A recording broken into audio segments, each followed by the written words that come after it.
The village of Daraya and Amina's kind heart. In the quaint and quiet village of Daraya, nestled between lush green hills and a crystal-clear river, lived a woman named Amina. Known for her generosity and wisdom, Amina was the heart of the village. She helped the sick, fed the hungry, and always lent an ear to those in distress. Her kindness had earned her the respect of some but also the envy and mockery of others. At 30, Amina was still unmarried, an anomaly in Daraya. Her family and the villagers constantly pressured her to settle down, often reminding her that a woman's worth in their eyes was tied to her husband and children. Despite their criticism, Amina stood firm, declaring she would only marry a man with a kind heart and strong character, someone who shared her values. The villagers, frustrated with her defiance, began to whisper behind her back. Some even called her cursed, believing her unmarried state brought bad luck to the village. But Amina's unwavering faith in herself and her principles shielded her from their harsh words. One evening, as the sun dipped behind the hills, casting a golden glow over the village, Amina ventured into the nearby forest. She often came here to gather herbs for her remedies and to find peace away from the noise of the villagers. But this time, something felt different. As she reached the heart of the forest, a rustling sound caught her attention. She froze, her heart pounding. Suddenly, a deep growl echoed through the trees, and she turned to see a pair of glowing eyes staring back at her. A wild beast, unlike anything she had seen before, emerged from the shadows. Amina's pulse quickened. She had no weapon, no means to defend herself. With nowhere to run, she stood her ground, clutching her bag of herbs tightly. Little did she know, this life-threatening encounter would set her on a path that would change her life forever. Would Amina's kind heart and courage be enough to save her, or would this moment seal her fate? The stranger in the forest. As Amina stood frozen in the forest, the glowing eyes of the wild beast glared at her. But before it could attack, a sharp hissing sound reached her ears. She looked down just in time to see a snake slithering through the grass. Its fangs sank into her ankle before she could react. A sharp, searing pain shot up her leg, and Amina collapsed to the ground. The venom spread quickly, her vision blurring as she struggled to stay conscious. Darkness crept in, but just before she succumbed to it, she felt strong arms lifting her. When she opened her eyes again, she was in a small, dimly lit hut. The scent of healing herbs filled the air, and an old healer muttered prayers while applying a poultice to her wound. Beside her sat a man, his face rugged yet kind. His name was Idris, the healer explained, a traveler who had found Amina unconscious in the forest and carried her here. As Amina rested, she learned more about Idris. He was an outsider, having wandered from village to village after losing his family in a tragic raid. Life had not been kind to him, yet he carried himself with dignity and a quiet strength. Despite his hardships, Idris spoke with a wisdom and compassion that resonated deeply with Amina. Over the days, Amina and Idris spent hours talking. She admired his courage and resilience, while he marveled at her generosity and unwavering spirit. Slowly, a mutual respect formed between them, and with it, a bond that felt deeper than either had ever known. One evening, as the sun cast its warm glow through the tiny hut's window, Idris took Amina's hand. "I have been searching for a place to belong," he said softly. "And I believe I found it, with you." Tears welled in Amina's eyes as she realized she felt the same. She had always longed for a partner with a kind heart and strength of character, and now, Idris stood before her, embodying everything she had hoped for. Idris proposed, and Amina accepted, her heart brimming with joy. For the first time, she believed she had found her soulmate. Yet, deep in her heart, she knew the journey ahead would not be without challenges. Little did they know, the union they celebrated would soon be tested in ways they could never imagine. Marriage and a storm of challenges. The village of Daraya had never seen such a joyous celebration. Laughter and music filled the air as Amina and Idris were married under the golden rays of the setting sun. Villagers danced, sang, and feasted late into the night, their earlier mockery of Amina replaced by admiration for her persistence and newfound happiness. Even those who had once called her cursed joined the festivities, eager to witness the rare and heartfelt union.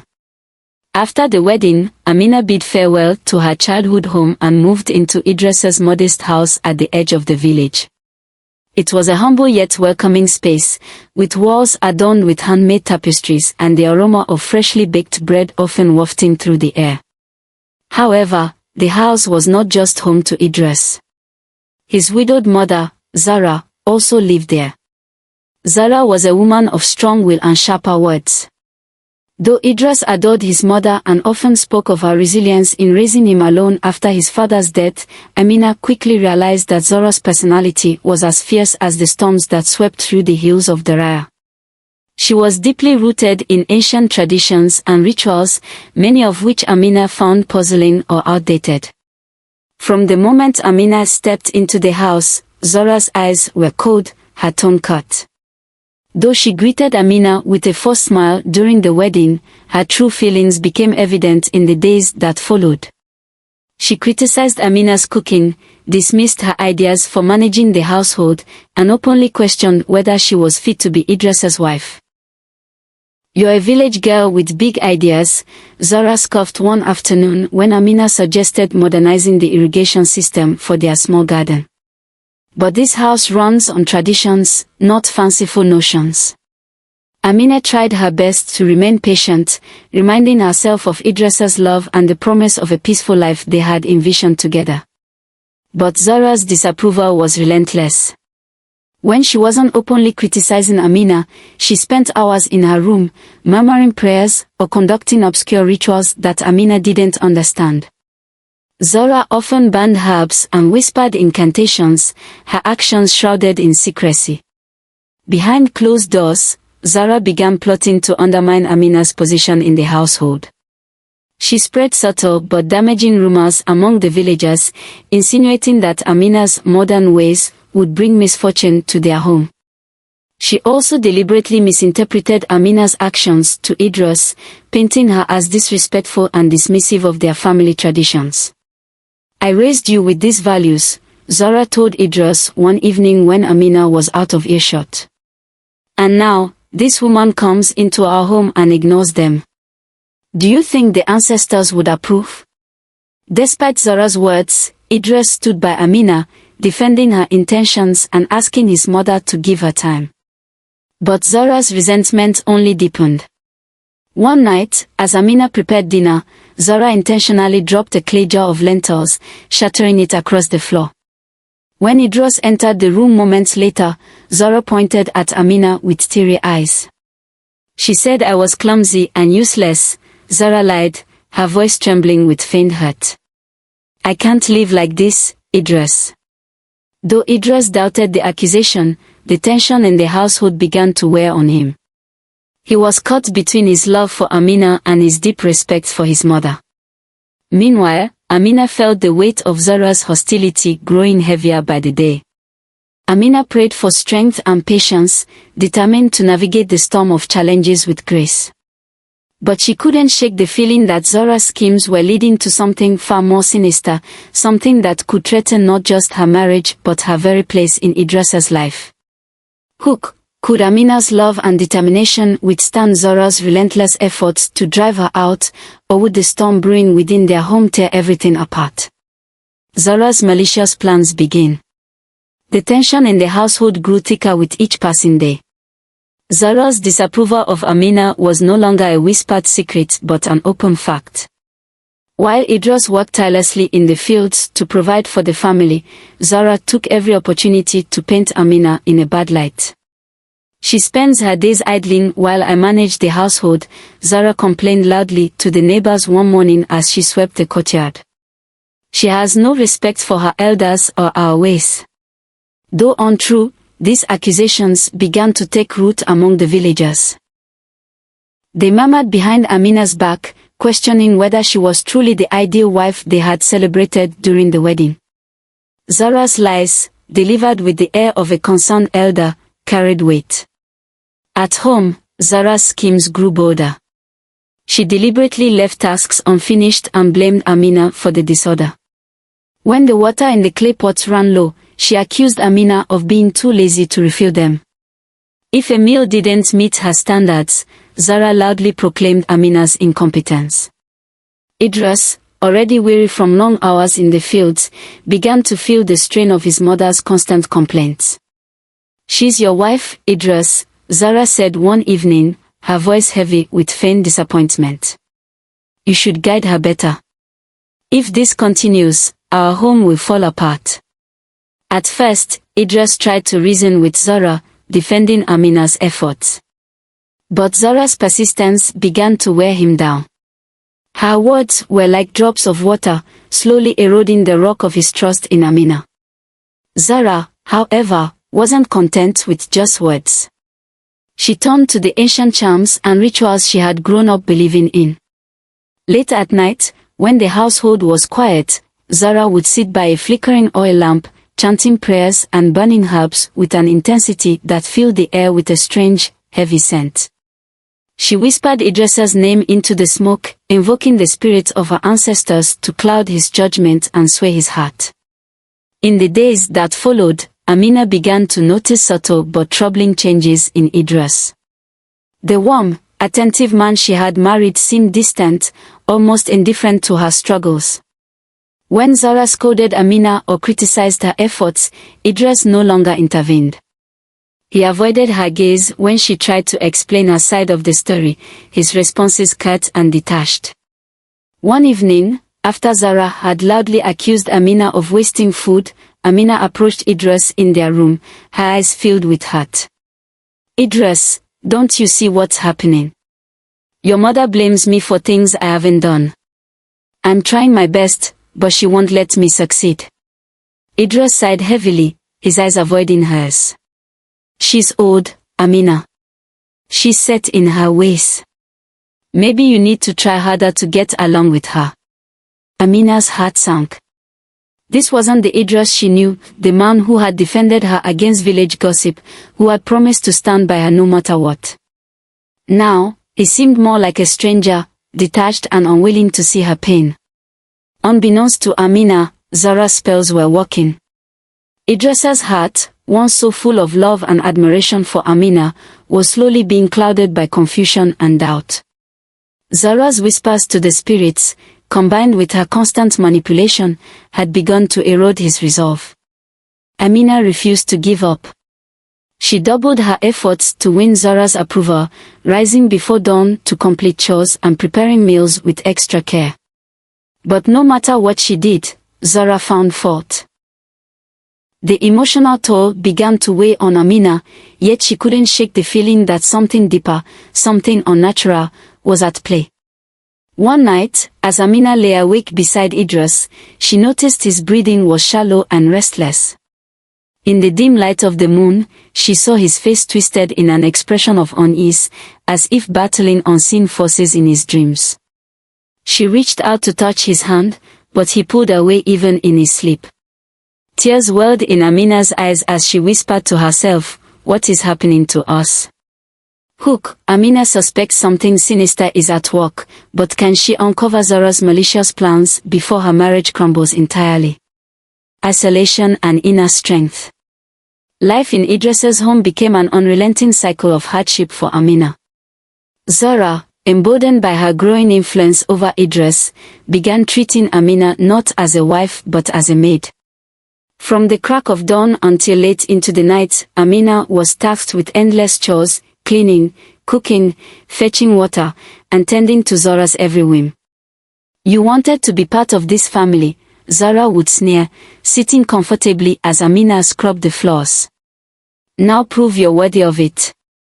Amina bore the abuse silently, her heart heavy yet steadfast. She refused to retaliate or complain to Idris, who had grown even more distant, spending more time away from home and rarely speaking to her. The man who had once promised her a life of love and respect now seemed oblivious to her struggles, his indifference cutting deeper than any of Zora's words. Despite her pain, Amina held on to her faith and inner strength. Every night, after completing her grueling chores, she would kneel by the small window in her room, her hands clasped tightly in prayer. "Grant me patience, O Creator," she whispered, her voice trembling but resolute. "Guide me through this storm and protect my family." Her quiet endurance caught the attention of a wise old neighbor named Nana, who often sat by her courtyard weaving baskets and observing the household. One afternoon, as Amina fetched water from the well, Nana called her over. "You have a strong spirit, child," Nana said, her eyes filled with concern. "But even the strongest cannot fight battles they do not understand. Zora is not merely angry, she is using dark magic against you." Amina's heart skipped a beat. She had suspected Zora's rituals were more than harmless traditions, but hearing it confirmed sent a chill down her spine. Nana explained how Zora's charms and incantations were designed to weaken Amina's bond with Idris and bend him to Zora's will. "She fears losing control," Nana warned.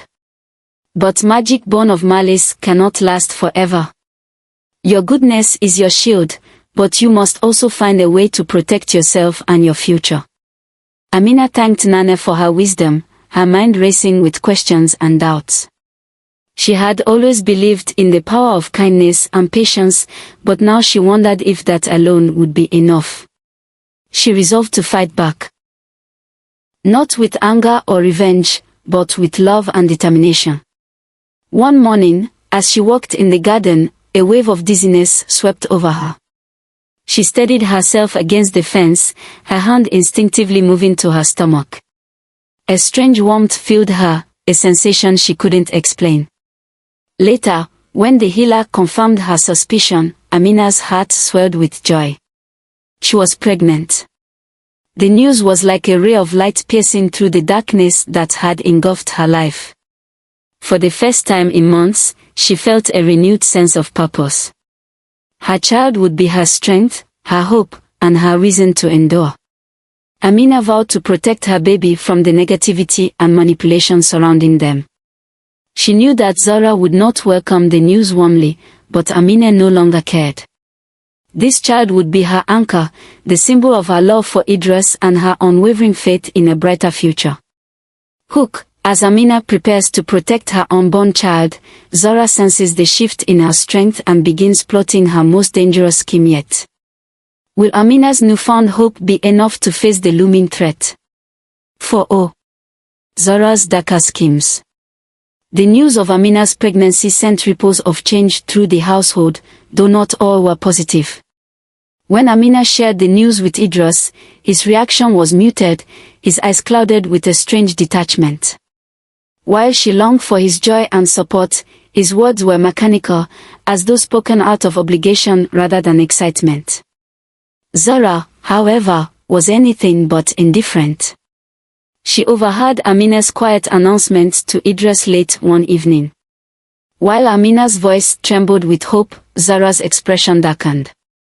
The news of a child, an heir, threatened to shift the dynamics of the household, potentially loosening Zora's grip on Idris. In the days that followed, Zora's demeanor toward Amina turned colder, her tone sharper. She maintained her facade of authority, but behind closed doors, her mind churned with malicious schemes. Amina's joy was a threat Zora couldn't ignore, and she was determined to sabotage it. One afternoon, Zora prepared a stew for the family. As the rich aroma filled the air, she quietly added a few drops of a bitter, poisonous extract she had prepared from forest herbs.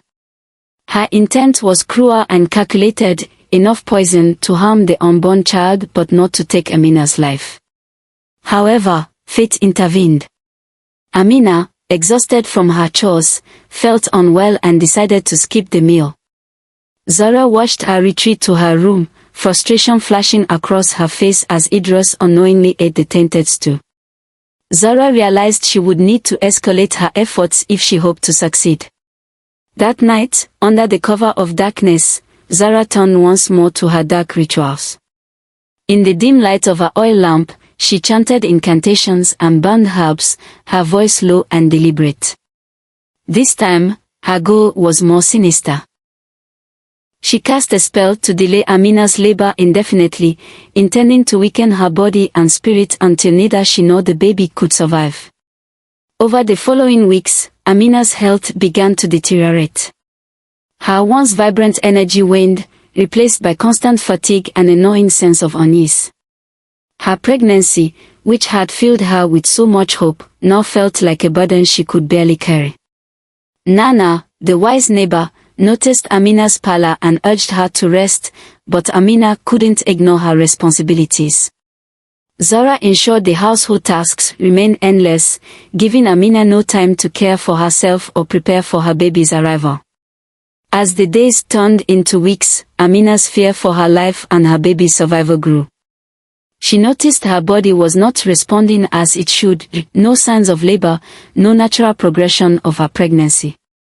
Desperate and confused, she confided in Nana one evening.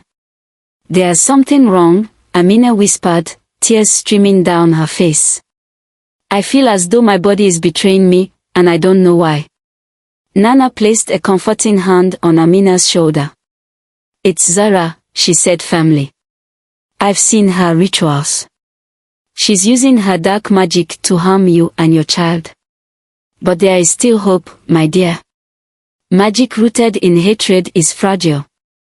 You must fight it with love, faith, and courage." Amina's resolve hardened. She realized she could no longer endure Zora's scheme silently. For the sake of her child and her future, she would need to summon all her strength to confront the darkness threatening her family. As Amina prepares to confront Zora's magic, the stakes rise higher than ever. Will she be able to break the spell and save herself and her unborn child before it's too late? "You said." Amina's journey to break the curse. Amina sat in the quiet of her room, her hands resting protectively over her swollen belly. Zora's relentless attacks had drained her strength, yet the thought of her unborn child filled her with determination. She remembered Nana's words, "Magic rooted in hatred is fragile. You must fight it with love, faith, and courage." The next morning, Amina sought out Nana. The wise old woman sat weaving baskets under the shade of a tree, her sharp eyes softening as Amina approached. Amina explained her worsening condition, her fears for her child, and her growing certainty that Zora's magic was at the root of her suffering. Nana nodded solemnly. "There is one place that may help you," she said, her voice low and reverent. "The sacred river of Maria. It is said that the goddess of life dwells there, granting mercy and breaking curses for those pure of heart. But the journey is long and treacherous, especially in your condition. You must prepare yourself for trials that will test every fiber of your being." Despite her weakened state, Amina didn't hesitate. She knew she couldn't wait for Zora's schemes to destroy her and her child. The journey to Maria was her only hope. With Nana's help, Amina packed a small bundle of necessities, water, bread, and a few healing herbs. Early the next morning, as the first rays of sunlight kissed the village, the two women set out, Amina leaning on Nana for support as they left Daria behind. The path to Maria wound through dense forest, rocky hills, and barren plains. The air grew heavier with each step, as if the land itself tested Amina's resolve. After hours of walking, they reached a riverbank where the first trial awaited. A raging current cut through their path, the water dark and swift. Nana whispered, "The river tests your courage, Amina. You must step into it with faith, trusting that the goddess will guide you." Amina hesitated, her fear mounting as she watched the violent waters. But then she thought of her child, the life growing within her. Summoning every ounce of courage, she stepped into the icy torrent. The water pushed against her with unrelenting force, threatening to sweep her away. But as she reached the center of the river, the current seemed to calm. The waters parted briefly, allowing her and Nana to cross safely. Amina emerged on the other side, soaked and shivering but with a renewed sense of determination. Their journey continued into the forest, where the second trial awaited. As they walked beneath the towering trees, the air grew eerily still, and shadows seemed to shift and move. Suddenly, the path disappeared, replaced by a maze of thick roots and brambles. "This trial tests your perseverance," Nana said. "Do not lose hope, no matter how lost you feel." Amina took a deep breath and pressed on, pushing through the tangled undergrowth. Thorns scratched her skin, and exhaustion weighed heavily on her, but she refused to stop. She reminded herself of her purpose, repeating a prayer under her breath with each step. Hours later, the forest opened into a clearing, and the sight of the distant river renewed Amina's strength. She realized that the trials were not meant to defeat her, they were meant to show her the strength she already possessed. As night fell, they reached the final leg of their journey. The sacred river of Maria shimmered under the moonlight, its waters glowing faintly with an otherworldly light. At its center stood a stone altar, and beside it, a golden statue of the goddess of life. "Amina," Nana said gently, "this is where you must plead your case. The goddess listens to those who speak from the heart." Amina approached the altar, her knees trembling. She knelt and poured out her soul in prayer, her voice quivering with emotion. She spoke of her love for her child, her hope for a peaceful life, and her desire to break the cycle of hatred and darkness in her home. As her words faded into the stillness, the water of the river began to glow brighter. A soft, melodic voice filled the air, soothing yet powerful. "Your heart is pure, and your courage is great," the voice said. "The curse placed upon you shall be lifted, for love is stronger than malice." The glow intensified, and Amina felt a warmth envelop her, as if the goddess herself embraced her. The weight in her body lifted, and for the first time in months, she felt truly free. Nana helped her to her feet, tears of joy streaming down both their faces. "You did it, child," Nana whispered. "The goddess has granted you mercy." As they began their journey back to Daraya, Amina's heart swelled with hope. She was determined to reclaim her life, protect her child, and confront Zora, not with anger, but with the strength of love and forgiveness that had carried her through the trials. Amina returns home, ready to confront Zora and rebuild her life. But will Zora accept the power of Amina's newfound strength, or will the cycle of hatred continue? Redemption at the river. As Amina and Nana reached the shimmering waters of the sacred river of Maria, Amina's heart was a mixture of anticipation and trepidation. The journey had tested her resolve, but the glowing waters before her filled her with a sense of peace and hope. Nana handed her a small pouch of herbs, a traditional offering to the goddess of life, and gently guided her to the water's edge. "The rituals require more than actions," Nana said softly. "They demand your heart, your faith, and your belief in the goodness that still resides within you." Amina knelt by the riverbank, her hands trembling as she sprinkled the herbs into the water. The ripples danced across the surface, catching the moonlight as if responding to her presence. She dipped her hands into the cool, glowing water and brought it to her face, whispering a prayer for her unborn child, for her home, and for the strength to overcome the darkness that had consumed her life. As she performed the purification rituals, a gentle breeze swept through the air, carrying the sweet scent of blooming flowers. Amina closed her eyes, and when she opened them, the world around her seemed to glow with an otherworldly light. Before her, standing in the center of the river, appeared a radiant figure, the goddess of life. Her form was ethereal, her presence exuding warmth and compassion. Amina gasped, her heart pounding as she lowered her head in reverence. The goddess spoke, her voice like the harmony of 1,000 melodies. "Amina, you have endured trials that would break even the strongest of souls. You have faced hatred with love, malice with patience, and despair with hope. Your purity of heart and resilience have brought you here, and for that, you are worthy of redemption." Tears streamed down Amina's face as the goddess continued. The curse placed upon you was born of fear and bitterness, but love has the power to undo what hatred has wrought. The bond you share with your child is unbreakable, and your faith has guided you through the storm. I shall lift the curse, and with it, restore your strength. The goddess raised her hand, and a soft golden light enveloped Amina. She felt a warmth spread through her body, mending the pain and exhaustion that had plagued her for months. Her spirit felt lighter, her mind clearer, and her heart filled with a renewed sense of purpose. When the light faded, the goddess smiled. Go, Amina.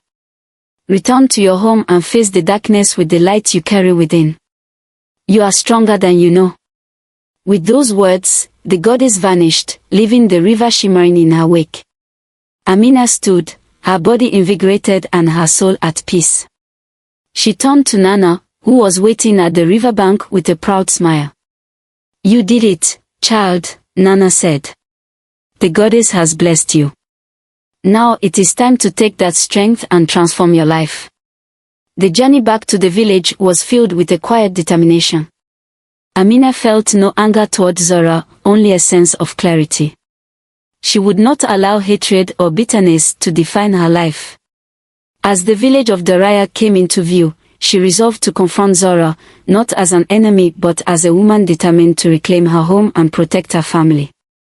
When she stepped through the door of her house, Zora looked up, startled by Amina's presence. There was something different about her, a strength and serenity that seemed unshakable. Zora, Amina said calmly, her voice steady. I know what you have done. I know of the spells, the lies, and the harm you tried to bring upon me and my child. But I also know that hatred has only caused pain for all of us. It ends today. I will not fight you with anger, but I will protect my family with every ounce of love and strength I have. Zora, caught off guard by Amina's resolve, found herself unable to respond. The words she had prepared, the manipulation she had relied on, seemed powerless against the light in Amina's eyes. Hook, with the curse lifted and Amina's strength restored, will Zora's heart soften, or will she cling to her bitterness, risking everything? The final confrontation will determine the fate of their family. For the spell is broken. The sun rose over the village of Daraya, casting a golden glow over the modest home where Amina lay resting. The night had been long and arduous, but the moment had finally come. Amina gave birth to a healthy baby boy. The sound of his first cry filled the air, a triumphant melody that brought tears to Amina's eyes. Nana, who had stayed by Amina's side through the labor, gently wrapped the baby in a soft cloth and placed him in Amina's arms. You have brought life into this world, Amina, Nana said with a smile. This child is a symbol of your strength and love. Amina held her son close, her heart overflowing with joy and gratitude. The pain of the past months felt distant now, eclipsed by the warmth of her child's presence. She named him Rami, meaning archer, a symbol of precision and purpose, a reminder that their family's journey was one guided by resilience and hope. The birth of Rami seemed to break the dark clouds that had hung over the household. Unbeknownst to Amina, the goddess's blessing had not only lifted the curse on her body but also weakened Zora's spell on Idris. Over the next few days, Idris began to feel as though a fog had lifted from his mind. Memories of Amina's struggles resurfaced, and with them came the painful realization of his indifference and neglect. One evening, as Amina sat nursing Rami by the hearth, Idris entered the room with a somber expression. He knelt beside her, his voice trembling with regret. Amina, he began, I don't know how to ask for your forgiveness. I see now how blind I've been, how I allowed my mother's words and my own fears to cloud my judgment.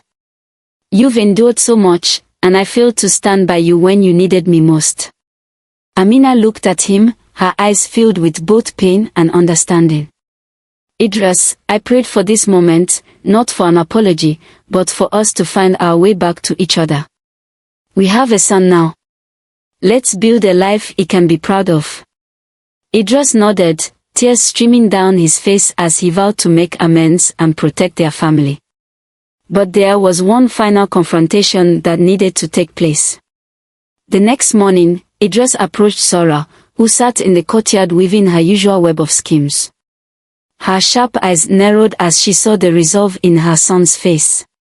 "Mother," Idris said, his voice firm, "I know what you've done.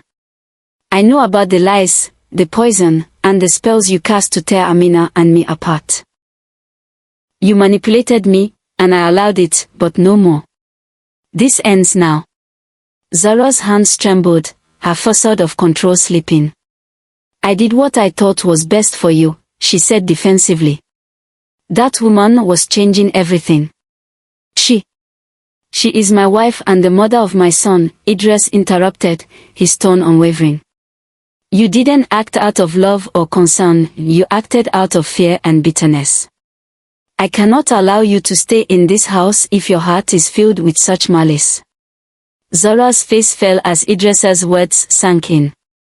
She had always believed her control over her son was unshakable, but now she saw the strength he had drawn from Amina.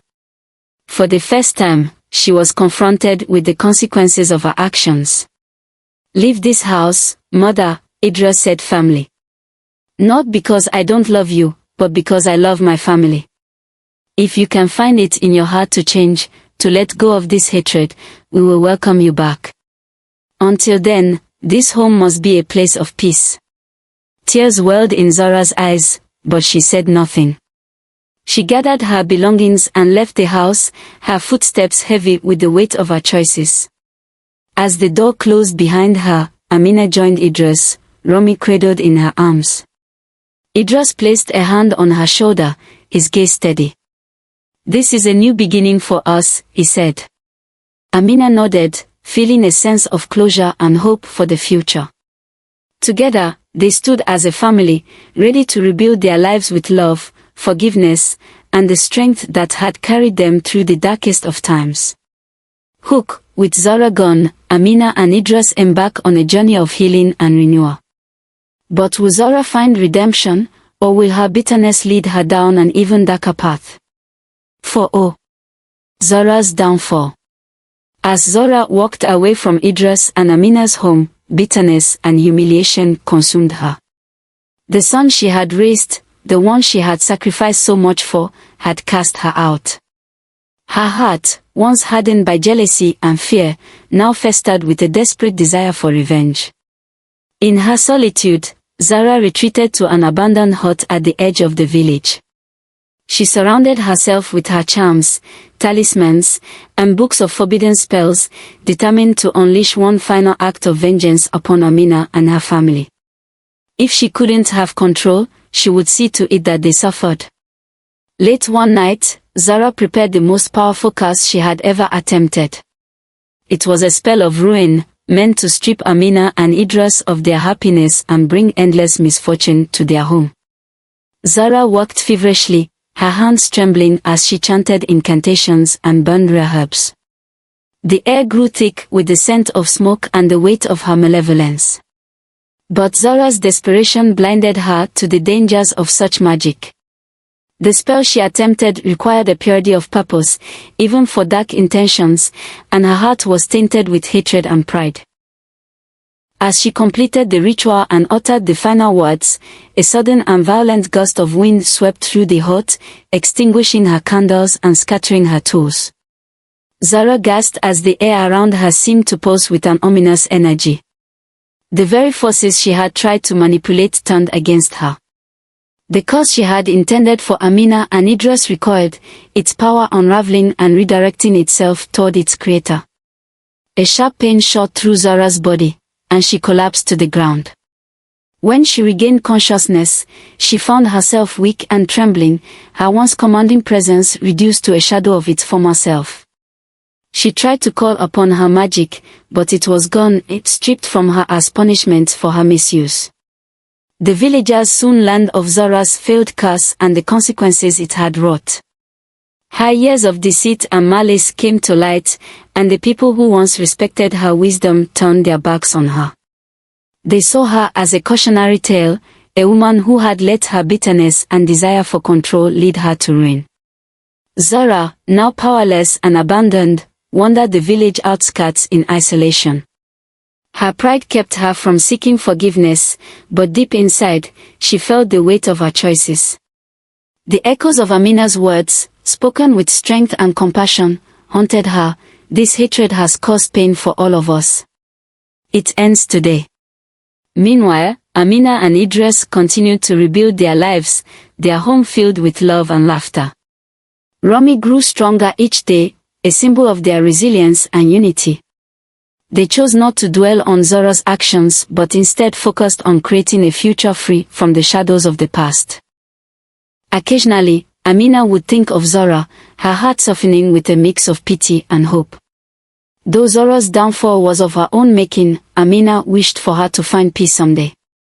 Final reflection: Zora's story became a lesson for the village, a reminder of the destructive power of hatred and the strength found in love and forgiveness. Amina and Idris's family flourished, proving that even in the face of darkness, the light of resilience and compassion could prevail. A new beginning. With Zora's departure and the dark shadow of her influence lifted, Amina and Idris began the journey of healing. Though the scars of the past months lingered, both were committed to rebuilding their relationship and creating a loving home for their son, Romy. Idris, racked with guilt over his actions and inactions, approached Amina one quiet evening as the baby slept peacefully in his cradle. The moonlight streaming through the window cast a soft glow on her face as she walked on a small blanket for Romy. "Amina," Idris began, his voice heavy with emotion. "I don't deserve your forgiveness, but I promise you this, I will never allow anyone or anything to come between us again. I failed you when you needed me most, but from this day forward, I vow to be the husband and father you and Romy deserve." Amina looked up, her eyes filled with both pain and hope. She had endured so much, but her heart still held love for the man who had once been her greatest source of joy. "Idris," she said softly, "what matters now is that we move forward together. Our son deserves to grow up in a home filled with love, not resentment. I forgive you, but let us build something stronger from this." The couple embraced, their tears washing away the remnants of the hurt that had kept them apart. It was not an instant fix, but a first step toward a renewed partnership built on trust, respect, and unwavering commitment. Idris kept his promise. He took on more responsibilities at home, ensuring Amina had time to rest and recover. He spent hours with Romy, his love for his son evident in every gentle touch and playful laugh. His actions spoke louder than his words, and slowly, the warmth that had once defined their relationship returned. As time passed, Amina's story began to spread throughout the village. The villagers, once quick to judge her for her independence and defiance of societal norms, now looked to her with admiration. Her courage in facing Zora's manipulation and her resilience in the face of adversity inspired many. Women in the village, who had long remained silent in the face of injustice, began to find their voices. They sought Amina's guidance, learning from her strength and unwavering belief in the power of love and patience. Men, too, reflected on their roles in their families, inspired by Idris's transformation and commitment to change. Amina's story became a catalyst for a quiet revolution in Daraya. The villagers started standing up against cruelty and injustice, embracing compassion and unity as the pillars of their community. The bonds within the village grew stronger, and the lessons from Amina's journey were passed down through generations. One day, as Amina stood by the river where her journey had begun, cradling Romy in her arms, she reflected on how far she had come. The pain, the trials, and even Zora's schemes had shaped her into the woman she was now, a woman of strength, grace, and unwavering faith in the goodness of life. Idris joined her, wrapping an arm around her shoulders as they gazed at the shimmering water. "This is just the beginning for us," he said with a smile. Amina nodded, her heart full. "Yes, a new beginning. For us, for Romy, and for our village. Together, will build a future filled with hope and love. Final reflection: Amina's story was not just one of personal triumph but a beacon of hope for an entire community. Her strength and forgiveness transformed her family and inspired the village to rise above fear and hatred, proving that even in the darkest moments, love and resilience can lead to a brighter future. The legacy of Amina's strength. Years passed, and the once tumultuous household of Amina and Idris transformed into a haven of love and warmth. Their son, Rami, grew up surrounded by stories of resilience and courage, absorbing the lessons his parents had learned through hardship. The village of Daraya, too, changed in subtle but profound ways, inspired by the quiet strength of the woman who had once been mocked as cursed. Amina's journey from adversity to triumph became a tale that the villagers shared at gatherings, teaching their children about the power of kindness, perseverance, and forgiveness. People sought Amina's guidance, whether they were grappling with personal struggles or seeking to mend broken relationships. Her words, always spoken with humility and warmth, carried the weight of experience and wisdom. "It's not about never falling," she would tell them.